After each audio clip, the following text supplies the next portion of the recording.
Hello and welcome to the Rob Burgess Show. I'm of course your host, Rob Burgess. On this, our 143rd episode, our returning guest is Ash Burgess. You first heard Ash Burgess on episodes 16, 26, 27, 39, 58, 63, 77, 86, 91, 100, 124, 130, 136, 142, and episode 82, which also featured fellow regular guest Jonathan Fowler of the podcast. Ash Burgess has a dusty degree in religious studies and an appetite for both high and low culture. She strives to celebrate the best of every season with her young children. Follow her on Instagram at Ash Burgess, all one word, and subscribe to her YouTube channel. And now on to the show. I almost said welcome back to the Ash Burgess Show. But welcome back to the Rob Burgess Show. Absolutely. I have some news for you. I've taken your podcast over. Wait, so you haven't started a new one? You've taken mine over? Yes, I figured it would be easier just to kind of take yours than to actually So start you let me with set mine. up all the infrastructure Yes. so you could come and plunder my village. Yes. And, I wanted you to, gather, a little bit of an audience going and everything. So I don't have to kind of, I don't want to start from the ground up. I just want to kind of go with this. I hope your audience doesn't mind the dramatic turn that things are going to take now that this is my show. What do you have planned, Ash? Oh, so much. Mostly just, various things of interest to me. To you, not me. I suppose. The Ash Burgess Show now. Well, wherever the Venn diagram of your interest and my interest overlaps, those things will still be being covered, but everything outside of that, on your side, no more. What about your side? Oh, all of that's fair game. Alright, fair enough. But you read a book recently. Yes, I was starting to tell you about this book that I read. I finished it a few days ago, and I've been thinking about it ever since. I can't decide if I'm amused or angry. But I started telling you about it, and you said, wait, let's, Yeah, I want to hear this. I don't, podcast. You can only hear something for the first time once. So. That's true. So you wouldn't let me tell you anything else about the book. So I'm just going to start from the beginning. And you'll have to stop me as I go and tell me if you're following me and if it makes sense and if you're understanding what I'm talking about. Because you've not read this book. No. And some of the people I'm sure listening to this won't have read this book either. But it's a popular book. Yeah, and some of them will have read the book, and I hope that if they have read the book, people can, send you messages or email you or whatever, right?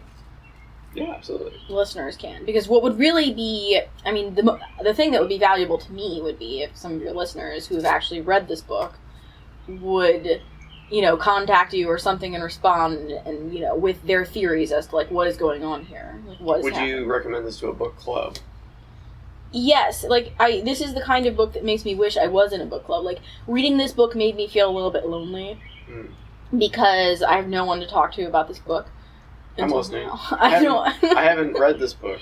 That's what I mean. I have you to talk to about this book, but I'm saying in my limited circle of people that I would discuss a book with, as far as I know, none of them have read this book. Interesting. But if I had a book club, it would be exciting right now because we could all have read this book and now discuss it, and then maybe we could actually figure out. This is the type of book a book club would discuss. Yes. Well, to give you an idea of what I'm talking about, when I finished this book, I Googled to see what other people's theories were in, the explanation or, what exactly happened here. And a lot of the things that I came up with were other people that were I'm not sure. And people were saying things like, I read the book a second and then a third time, but I'm still, unconfirmed or whatever. So, what is this book? Okay, this book is called Sometimes I Lie. Okay. And I would say it's sort of a, not exactly mystery, sort of in the suspense, kind of the beachy suspense genre, I guess is what I would call it. Are there twists at the end of every chapter? No. There are a few large twists throughout the book, and for the most part, the twists are all very predictable. It's just, in the end, you're left feeling that something's happened that the character in the book understands perhaps more than you, the reader, understand it. And then you're left to wonder, are there clues that I can look at that give me an understanding of what has happened here? Or is the author just messing with me? And see, that's the thing. I want to believe that the author has actually, in their mind, has an explanation and has left clues that could lead you to this explanation. Even if not enough clues that you could confirm that this is for sure the explanation for the ending. I would like to think that they've at least know in their own mind what that is and feel that they have indicated it. Mm-hmm. But I also think that there's another possibility, which is just that they just like to mess with you. So I mean, surely you've encountered, a book or a movie or something like that where you feel like perhaps there's no, clear explanation as to what's happened. It's just maybe they just wanted you to feel shocked and titillated at the end. Why do you think I don't watch Game of Thrones? Yeah. That's not exactly what I'm talking about, though. But George R.R. Martin has no, he doesn't care about his characters at all. He's no sentimentality about his characters. My impression is that you don't watch Game of Thrones because you don't enjoy hand-to-hand combat. That's wrong. And you don't enjoy medieval times. This is a theory you developed, and I don't know where this came from. It came from the fact that you've never liked or wanted to see any of the things that I've liked or wanted to see that were about, people fighting in, a hand-to-hand combat kind of way. Whenever it's, people in costumes with weapons, I feel like you're not interested. What, name a movie or a TV show that falls let's talk about, Buffy the Vampire Slayer. Oh, we don't have enough time on the recorder to talk about that. But I'm just saying, you're not really into that. And I think a lot of it is that the hand-to-hand combat doesn't appeal to you. That's another conversation. Okay, but what show do you like where it's people fighting? And maybe I don't like TV shows about people fighting. I care for some movies about hand-to-hand fighting. Are they hand-to-hand fighting in costume? Yes. And is it period piece? Because I also think that you are wary of period pieces. Wait a second. I just feel like accusations are flying. Maybe not so much period pieces, because we do watch a lot of period pieces. Here's what you're wary of.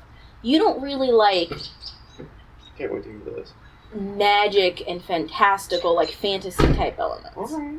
And that is true. You have to admit that. Okay, that much is true, but you can't say I don't like any hand-to-hand fighting. I just think that people often choreograph hand-to-hand fighting in a very fantastical way. But I think more to the point is, I think you really don't like Game of Thrones because the thing that is the most exciting to everyone else about Game of Thrones is probably the least exciting to you. The dragons. Fighting. But didn't she turn out to be a bad person or something? I mean, I have not seen the final whatever of Game of Thrones. After her, and then they were upset at how her character turned out at the end of the thing. Here's my understanding of what happened, and this is based off of, I've avoided any spoilers, so this could totally not even be what happened. My understanding is that she finally gets really powerful with the dragons, which I thought would have happened several seasons ago, but apparently this is just now. And then she roasts a bunch of people with their fire or something. And then people are angry because it's that was an unjustified, roasting with the dragon fire.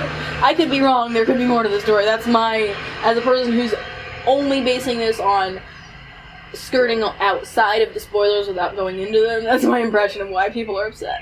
I could be way off base here. But, okay, backing out of Game of Thrones. My point, though, was that to most people who are into Game of Thrones, the idea that there are going to be dragons is, one of the driving, exciting elements of the story. And for you, I feel like that was neutral / off-putting. Look, let's back up further. The only reason I brought Game of Thrones up in the first place was that you were saying the author sometimes just messing with you. Yes, okay. And I feel like George R.R. Martin is a author, for better or worse. I haven't read any of his books that enjoys messing with people. Yes, but going back to the book Sometimes I Lie, which we're here to talk about. Yes. What I was saying, though, is not that I think for sure the author just likes messing with you. What I was saying is that I was left feeling shaky ground as far as I can't be certain if the author in their mind has a total explanation or if maybe they like messing with you. And I, in my mind, have an explanation for what happened, but I don't actually have enough evidence to say that this is definitely what happened or definitely what the author meant to have happened. This is just one theory I have. And I Googled it, and not a lot of people have the same theory as me. A lot of people focused on something else. So, who knows? But I think I'm just going to have to talk you through the book a little bit, aren't I?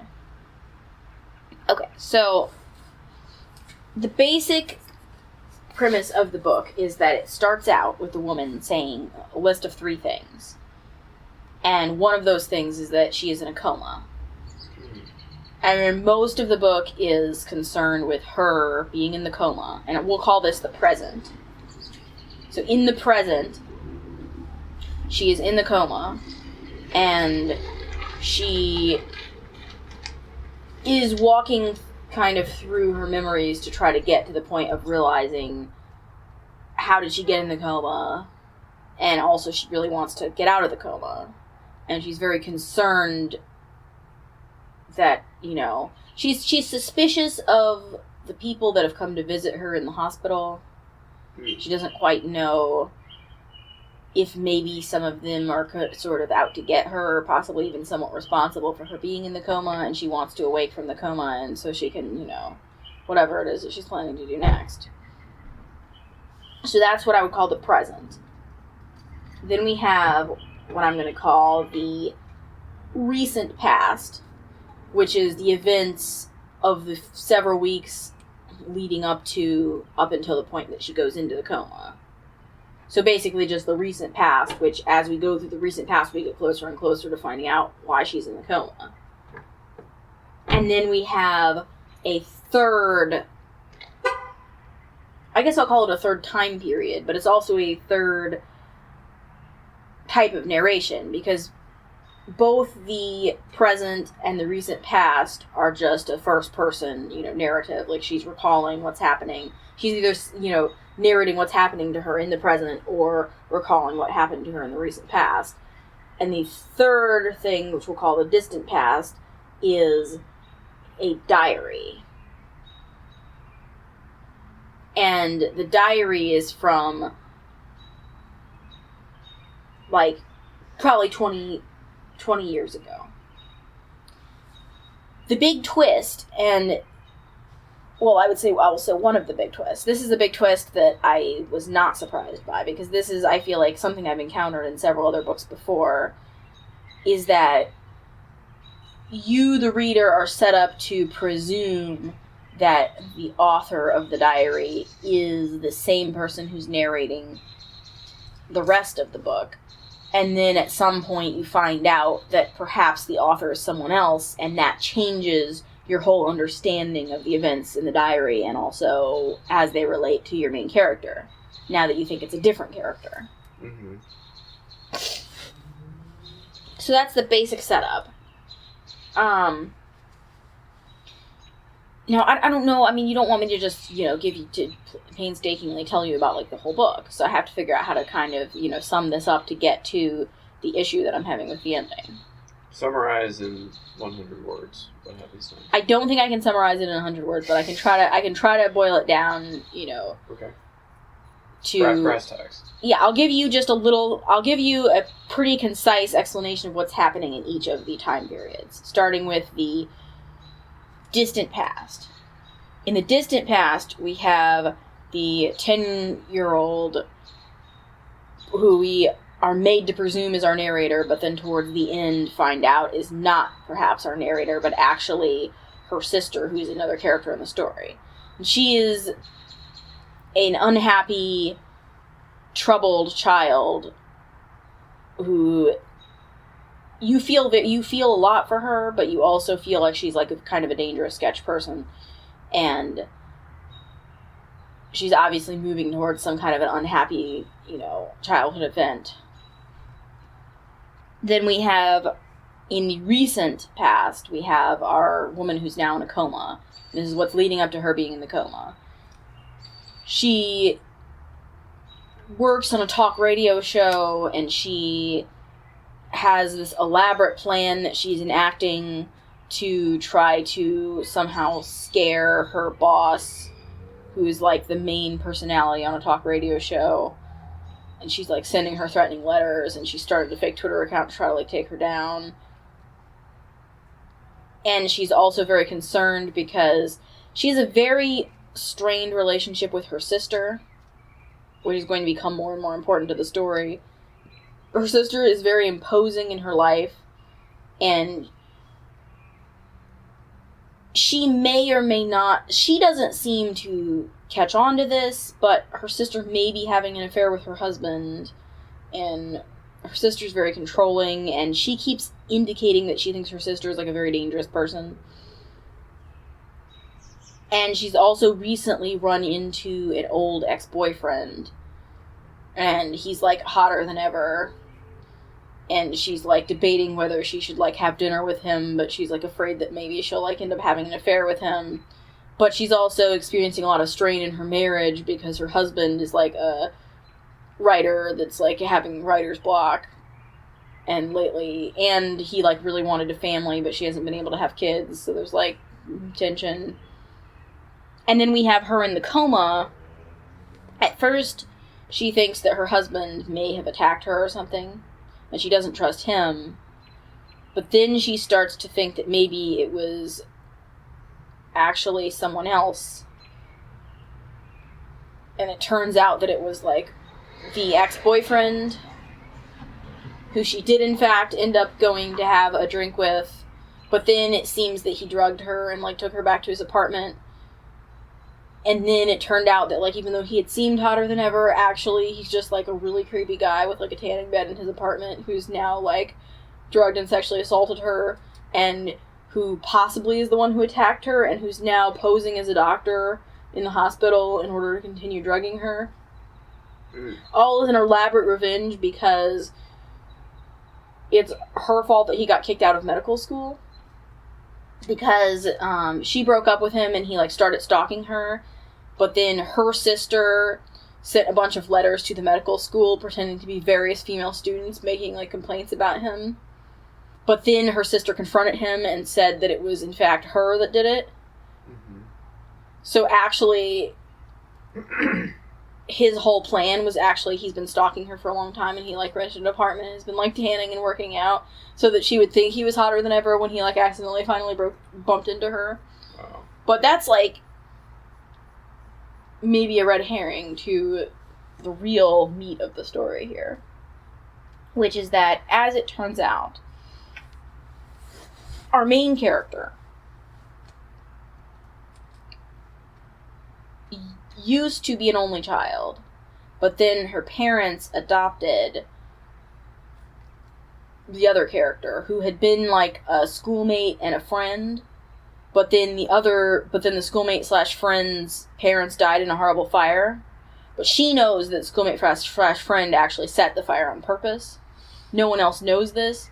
And ever since then, her sister's been, like, kind of controlling her. Because she's, like, a total psycho, maybe. And so, you're like, slammed with that information. Because you find out that the diary is actually the sister writing about her, like, leading up to burning down the house to, like, kill the parents or whatever. Mm. So you're kind of slammed with that, and you kind of feel like you know what's going on, and you also kind of feel that the sister's responsible for her being in the coma. But then after she comes out of the coma, she murders the sister and the sister's husband so that she can get custody of the sister's twins, so that she and her husband can raise them as their own and finally be happy. And then her husband, like, writes another book and it sells, and then they go to the beach, and they're like, this is awesome. But then she sees an object from the past that implies that maybe, in fact, the sister is not dead. Mm. And then it's like, dun, dun, at the end. Okay. Now, here, but here, let me explain the question here. Alright, so, at the end of the book, our main character, she feels good about herself for the first time in a long time. And then her husband orders, and they're, like, at, like, a hotel, like, at, like, a beach vacation, and her husband orders some champagne, and he says it's our anniversary. But she's like, it's not our wedding anniversary, and then she thinks, and she's like, oh, yeah, that other anniversary. And there's no mention, like, in the book, there's no explanation of what the anniversary is. Okay. Additionally, throughout the book, there have been several instances where one or the other of these sisters has kind of assumed the identity of the other one. Or tried to impersonate the other one, like one cuts her hair so that she will look like the other one.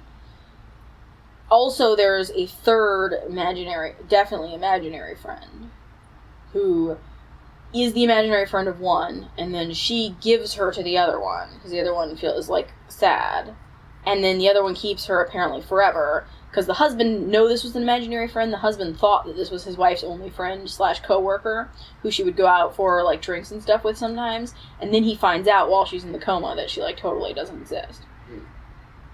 Okay, so in the end, how it seems in the end is that our main character, Amber, has succeeded in killing off her evil sister, Claire. And now she and her husband are, like, raising the twins, and they're happy. But either Claire is not dead, and she has left this incriminating bracelet to indicate to Amber that she's not dead. Or Paul has had Paul, that's the husband, has had the bracelet. And remind me to talk about the fact that their names are Paul and Claire. But anyway, or Paul has left the bracelet because he actually has his own weird thing going on. Or Edward, the secretly not that hot ex-boyfriend who actually was, like, keeping her in the coma in the hospital, is in fact not dead, and he's the one that's, like, left the bracelet there. Now, but to me, the bracelet is a red herring to the real issue here, which is, like, what's even going on? Mm-hmm. Alright, because a lot of people are very fixated on the idea that Amber and Claire are actually the same person, and that Amber / Claire has some kind of multiple personality disorder, where she's made up many people, and that maybe she also made up Paul. I mean, is he even real? Maybe she made up all of these people. Who knows what's even happening? Maybe she's been in the coma the whole time. Maybe she was never in a coma. That's one possibility. But I actually have another theory, which is that it's not like a multiple personality thing. I think that Paul and Claire were having an affair. And they actually killed Amber, but had Claire and Claire's husband, and then had Claire assume Amber's identity. Mm-hmm. Yeah. That. And that in the end, the person narrating the story is in fact Claire, and Amber is dead. But I don't know. I don't have enough evidence to back this up, like I said. But do you have any questions? No. I think you explained it very thoroughly.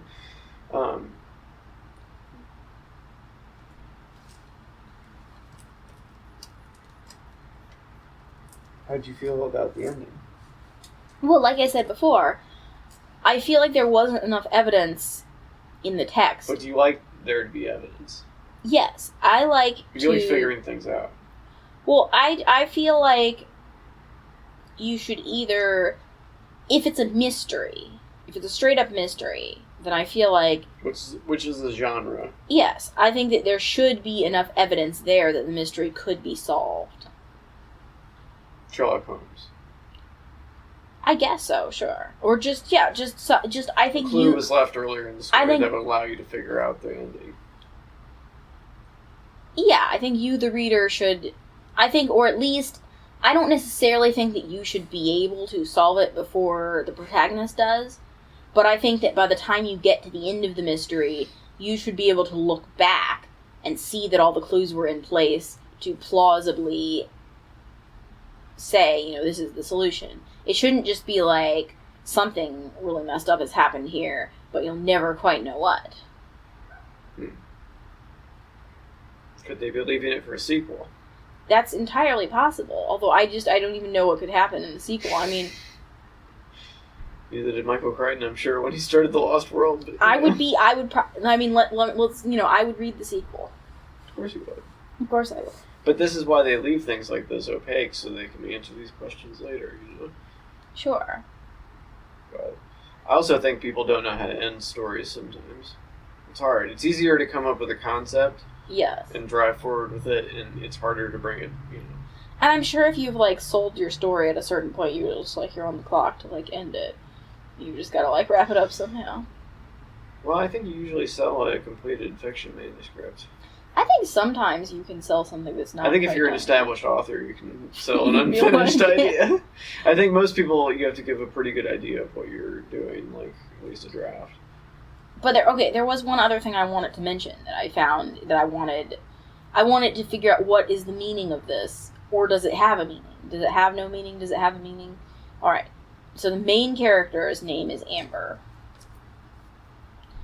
and her husband's name is Paul, and her sister's name is Claire. Mm-hmm. Okay, so Paul and Claire are name-wise, those are basic opposites, right? I mean, like, Paul, like, think about, like, I mean, obviously it's spelled different, but Paul is pronounced the same way as Paul, like, as in, like, to cast a pall over something. Like, you're hiding something, you're disfiguring. Yes, I'm saying it's spelled different, but it is pronounced the same way. And Claire, obviously, it's, like, clear, you know, so, like, but I'm saying, were those names chosen to impart some meaning about the story, or was that just, you know, a coincidence? Or was it just the author messing with you? Also, her name is Amber, and is that supposed to be meaningful in relation to the names Paul and Claire? So I feel like on a spectrum of, like, clarity, Paul would be at one end, Claire would be at the other end, and Amber would be in the middle, right? For sure. But what does it mean?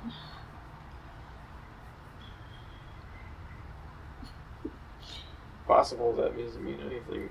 Yeah, that's what's bothering me. It either doesn't mean anything, or it means everything about the meaning of the book. Or sometimes creators can accidentally create meaning when they didn't mean to. Of course, that's true as well. I mean, doesn't mean just because the author doesn't know there's a pattern doesn't mean there's not a pattern.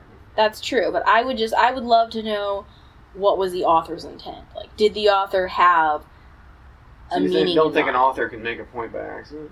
No, they can, but in the end, I still want to know what the author thinks. Like, what does the author think has happened here? What was it all trying to point towards? Cashing that check. Leading towards. But okay, it reminds me of the whole idea of, like I was saying, the twist where it's like there's a diary, you're meant to believe it's one person, then it's someone else. A similar style was used, I think, in a less confusing way in another book I read recently called The Wife Between Us, in which you, the reader, are set up to believe that you are reading conflicting entries from an ex, a wife and, like, a girlfriend who's, like, you're sort of set up to believe that, like,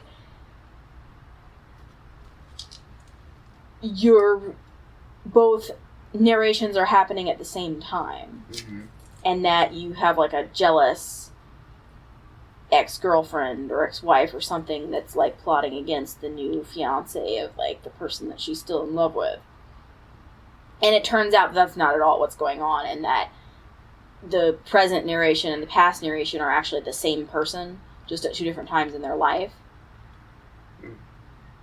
But, like, that was done actually very skillfully, but it was, like, also a twist that you see the twist coming, but I still feel like it had a clear point, and it was clearly going somewhere, and it wasn't just to confuse them. It was, like, sort of the device that the whole story turned on. This book, on the other hand, there's a twist, and you see it coming, but then it's, like, in the end, you feel just like you don't know what happened. Mm-hmm. I mean, that's the irritation of an unreliable narrator, I guess. Sure.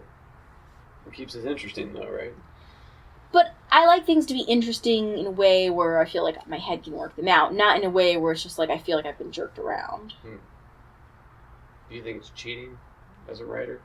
Yeah, just to jerk your readers around just for cheap thrills, versus jerking your readers around when there's actually something going on that they could one day understand. How often do you feel jerked around by something you can understand? I think sometimes you feel jerked around on the pathway to understanding. Like what? Name an example. I mean, I don't have an example in mind, but surely that's happened to you before where you felt confused and then things became clear. Fight Club, Sixth Sense. Yes, like you're jerked Memento. around. You're jerked around for your own entertainment, but at some point it becomes clear, and you know it's exactly like Fight Club's a great example because once again we're talking about like a multiple personality type of issue. You're jerked around because you don't know that's what's going on. You're confused. There's some weird things, but then in the end, all the pieces are put together, and you feel a satisfying sense of knowledge and understanding as to what has taken place. Mm-hmm.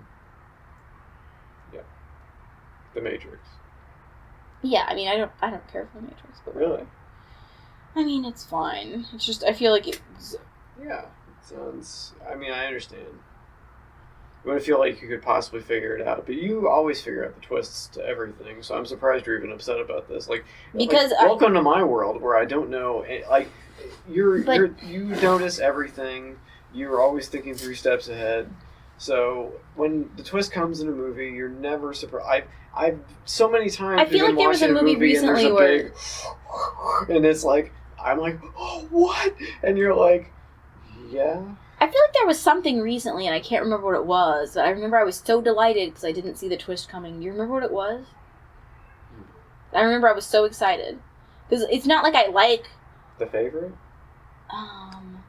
What was there really a twist in that? I guess it wasn't really a big reveal. What was a big reveal? I don't know. I don't remember what it was. I just remember there was something recently where I was like caught off guard, and it's a great feeling. It's exciting. I just feel like I just didn't even see this happening. Like, but my curse is that I overthink everything. Why do you want to encourage that? I'm not encouraging that, but I do think... But by leaving clues all over the story, you're encouraging a brain like yours to, search for clues. But a brain like mine is going to search for the clues whether or not they're there. So it's upsetting if maybe the clues aren't even there. But it's harder to fool you. Yes. But that's because I'm always searching for clues. Yes.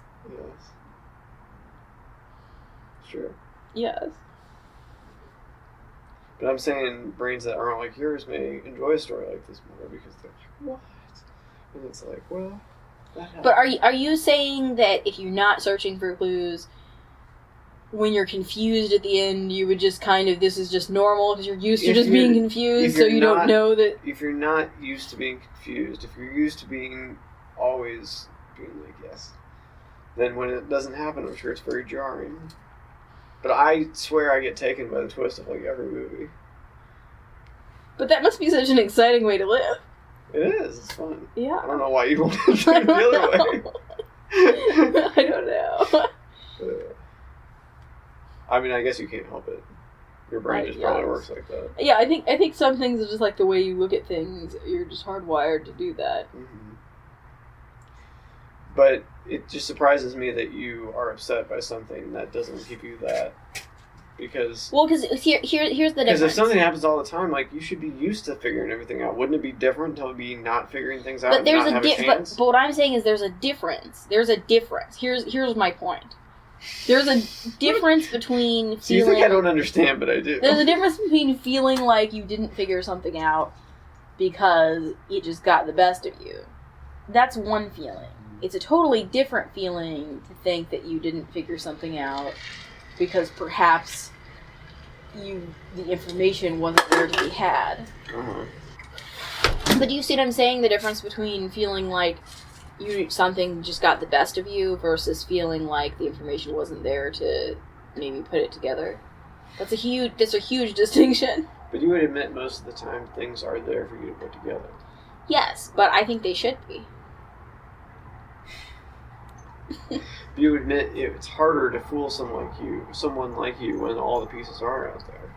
Yes, but I respect you if you still put the pieces there and try to fool me versus just trying to hide some of the pieces so I can't figure it out. Don't you think it's a lower percentage of the time that you don't figure something out because someone put something there as opposed to someone didn't?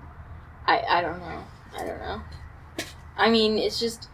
What do you pay attention to? What do you remember, I guess? I don't know. I'm saying, less of the time, are they going to be able to put the things in there for you to figure out and you not figure it out? I would rather figure it out than feel like the author didn't make a good faith effort to, put the information there. I just feel, I don't know. I can't explain this perhaps. But do you think it's a stylistic thing? I don't know. Or do you think it's a talent thing? Like you're more clever if you're able to pull that off. You mean if you're able to fool someone and still have if they put all the things there, like you said, it's pleasurable for you to see something where you could have put something together, but you didn't, and then it gets the best of you, but you're like, oh, okay, I see what you did there. Well, I think, though, that it's possible to put things out there in a way where the person still wouldn't be able to put it together, but then at the end, you give them enough information that it all makes sense in retrospect. I'm saying that this book doesn't make sense retrospectively. You get to the end, and you're still confused a little bit about what has taken place inside the text. Like you still have some very serious questions about important elements of the story that you just feel are unanswered, and they haven't made a good faith effort to make it feel as though you could have gotten those answers out of the story. It more seems like they wanted you to feel this way at the end, and that's a bit jarring and upsetting. You don't like to be left opaque. Yeah, I guess not. But I suppose, but this comes back to what I was saying about the names. Like, Amber is kind of opaque, right? Yes. Versus, we've got Paul on the other side and Claire on the other side. But what is this trying to tell us about the story? Why? But you should accept, maybe, that they don't have a plan for these names. Because you've already said they don't have a plan for their endings, so... I didn't say they don't have a plan. I'm saying that I want to know what the plan is. This is an author I would love to talk to. I want to know it. But not just, like, in an interviewing way where, like, they're just going to say whatever the thing is. This is someone I'd actually like to talk to in, like, a very personal way. And be like, look, tell me the truth. What was your plan here? Well, Indiana is a one-party consent state, so if you want to call someone on the phone and record them, you're Are you saying I should call them and record them so that I can publish that? That seems very diabolical. You're legally in the clear, so go ahead. I'm not going to take it that far. I'm just saying. But yeah, was there anything else you wanted to talk about tonight? I don't know. I feel like we've taken this probably as far as it can go. Fair enough. Well, thank you for coming on the Rob Burgess Show. I had many other things to speak about. What do you want to say? I'm listening. It's my brother's birthday today. Happy birthday, Lane. Yes. But when I was talking to him earlier, we were talking about like how many birthdays you remember and why. So, going back to the idea of like, what people notice, what they latch on to, and we were saying it's the small details that make like a birthday memorable. Like as far as like things you remember from your childhood or don't. I remember one of my elementary school teachers spanked me in front of the entire class for my birthday. That seems wildly inappropriate. I know it was like, what was it, like the 90s then? Yeah, it was definitely the 90s. I feel like in the 90s that was still not totally acceptable. Yes. Yes. Unless you went to like a school where they still like paddled students for like disciplinary purposes or something. I didn't get in that much trouble, so I don't know. I'm just saying, it's a little... I mean, it was a female teacher, to be fair, but still. Even so, that doesn't make it better. I think it was just the times, I don't know. But really, the 90s... Our grandchildren are going to listen to this and they're going to be like, what were you doing? I don't know, that doesn't sound like something that should have happened to me. That seems a little... You've heard of that before, though, right? Yes, I've heard of that before, but not in like a school setting.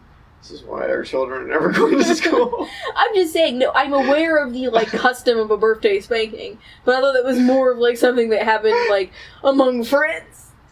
Not, like, in, like, a institutional setting. I don't know. It happens at a government institution. I'm just saying that's it. I don't know why I find that very alarming. It was very alarming. But see, like, you remember that because that was probably, like, a particularly bad thing that happened to you on your birthday. I wouldn't have chosen it for myself. But I'm saying, so that's memorable. Like, a medium thing that happens to you on your birthday, years later you might not remember because you never think about it again. There's birthdays where I just ate pizza and opened a few presents. And like, the pizza tasted fine, and the presents were fine, and the cake was fine, and you can barely remember one of those from the other, because, like, you never have recall to, like, think back on that and be like, remember that medium tasting cake and that totally fine pizza, you know what I mean? But you recall when something a little bit jarring happens to you, because it's like, oh no. Yeah. It's different. Exactly.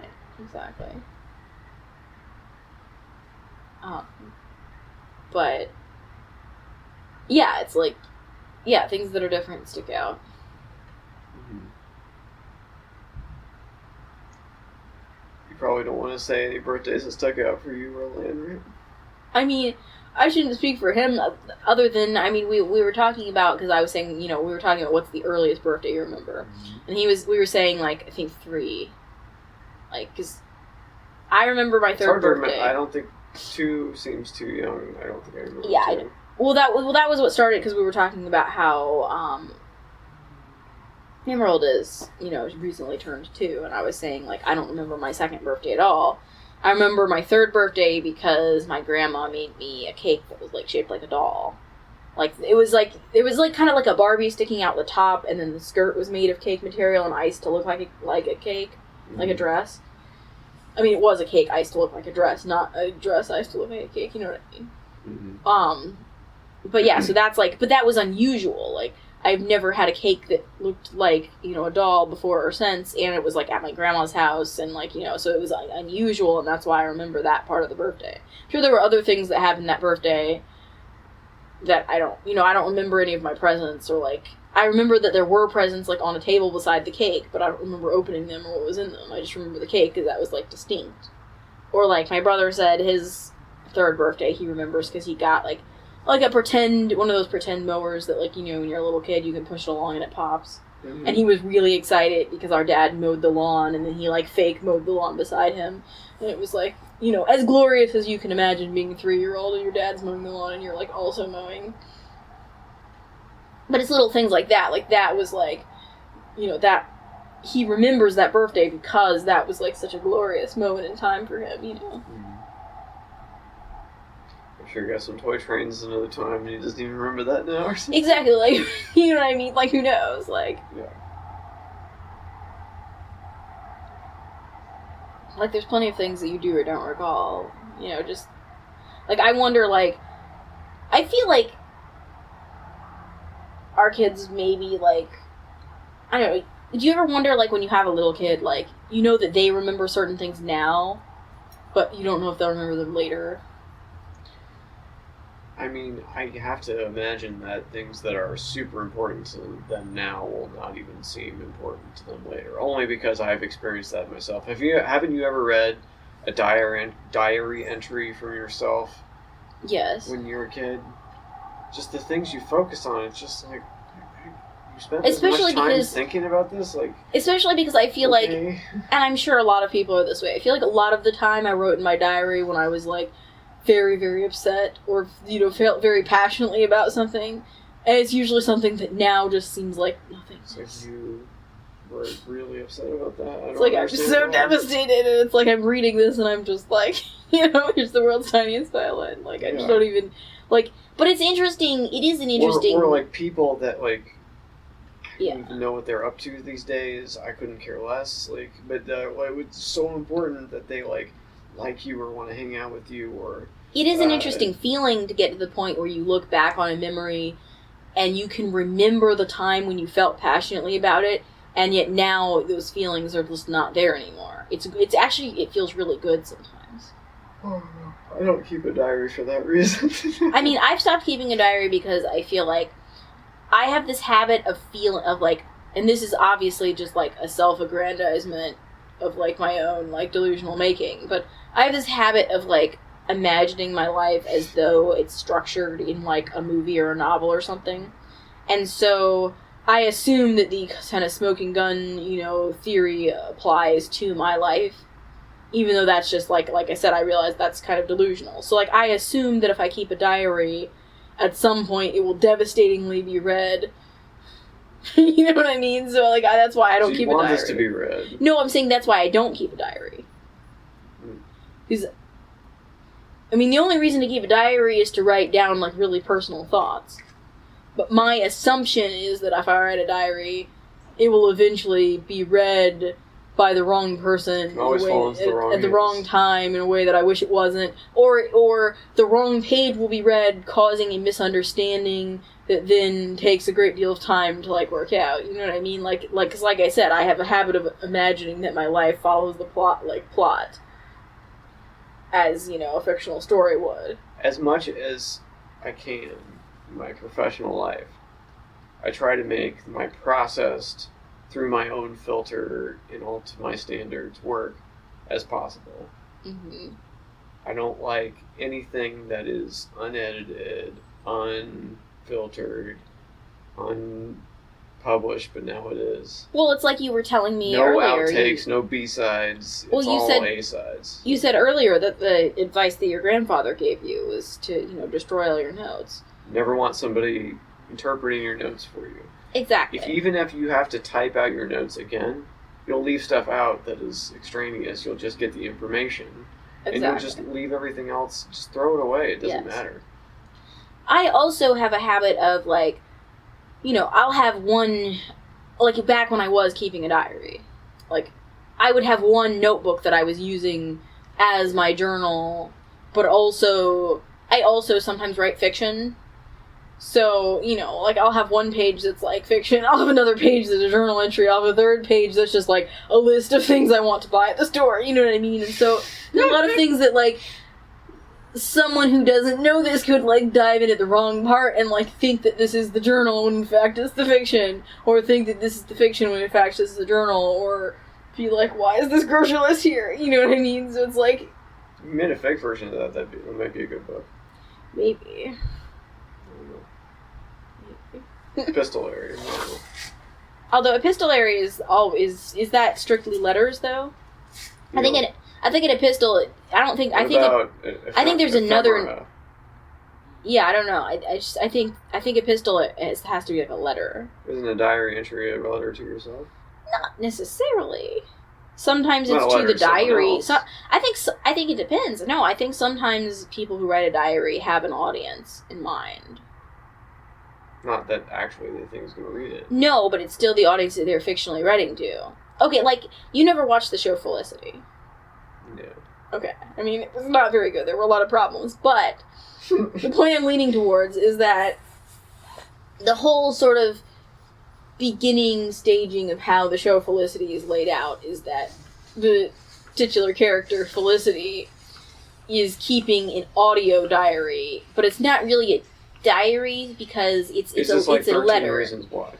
Not exactly, no. She has a friend that she is corresponding with, kind of a friend/mentor that she is corresponding with. But rather than writing letters, she records audio tapes and mails them to the friend/mentor.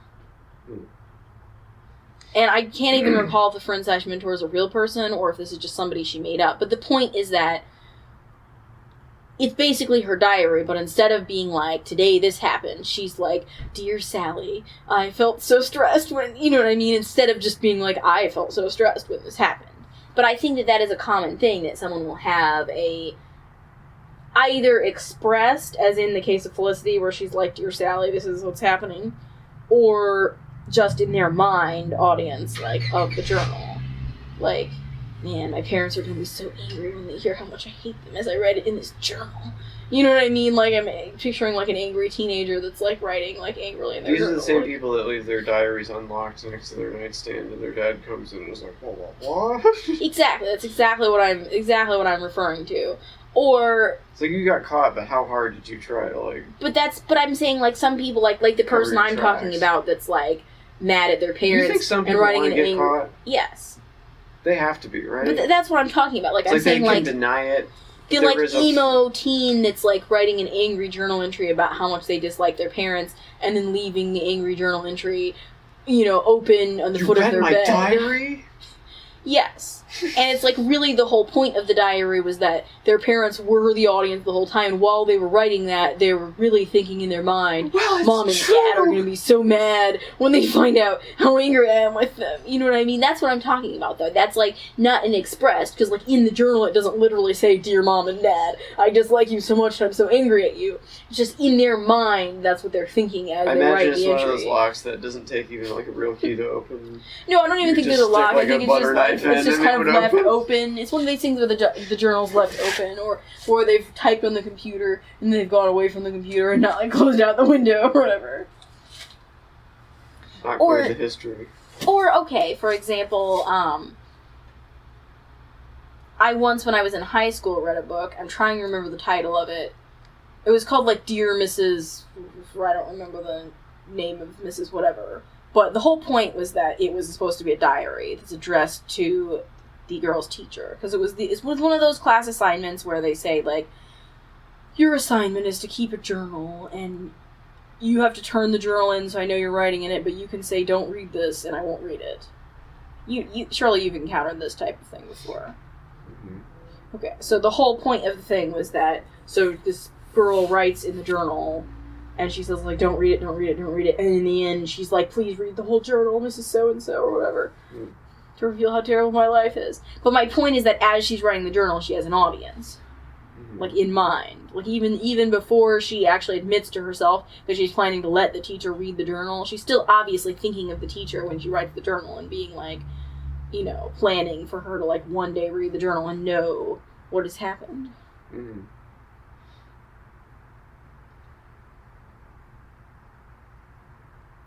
It's kind of like the episode of Dawson's Creek, where Joey Potter leaves her journal out on her bed, and then Dawson comes and he reads in the journal that she's, like, super mad at him because he's, like, totally self-absorbed, which is true, and he totally doesn't understand the real problems that she's facing in her life, which is also true, and that she thinks that his movie is not very good, which is also true. And then he reads this and then gets, like, super mad at her, and she's like, those are my private thoughts and I just wrote them to vent, and those were not totally true. And then they, like, get back together.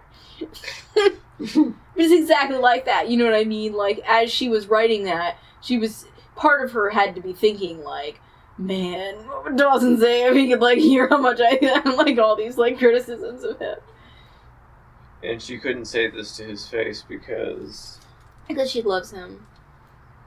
But she can do this behind his back. And like, what is this? Yeah. Because she loves him. Yeah. Well, like, you can love someone and think that a piece of art that they're making is not very good. And leave passive-aggressive. Passive-aggressive journal entries. Yeah, that's one way of dealing with it. Yeah. Dear Rob, I have some notes about your podcast. Well, it's the Ash Burgess Show now, so it's your problem. Yes, no doubt.